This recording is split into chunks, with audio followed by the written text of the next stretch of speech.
హైదరాబాద్లోని సంతోష్ నగర్లో ఓ న్యాయవాది దారుణ హత్యకు గురయ్యారు.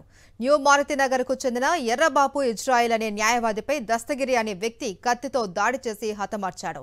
ఇజ్రాయిల్ నివాసం ఉంటున్న అపార్ట్మెంట్కు చెందిన ఓ మహిళను దస్తగిరి కొంతకాలంగా వేధిస్తూ ఉన్నాడు. బాధితురాలు ఇజ్రాయిల్ను ఆశ్రయించగా వారిద్దరూ కలిసి పోలీస్ స్టేషన్లో ఫిర్యాదు చేశారు. దీంతో ఆగ్రహించిన దస్తగిరి ఇజ్రాయిల్పై కత్తితో దాడి చేసి హతమార్చాడు. అనంతరం ఐఎస్ అతను పోలీస్ స్టేషన్లో లొంగిపోయాడు.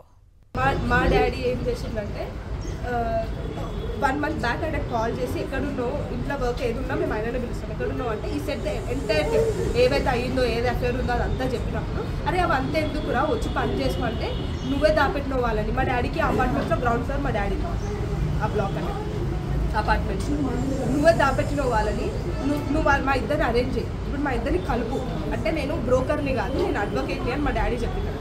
మా డాడీ ఒక్కడున్నప్పుడు వస్తుండే దస్తగిరి ఎట్లా వస్తుంటే మా డాడీ ఇది సేఫ్ కాదు, something is happening, something is gonna happen.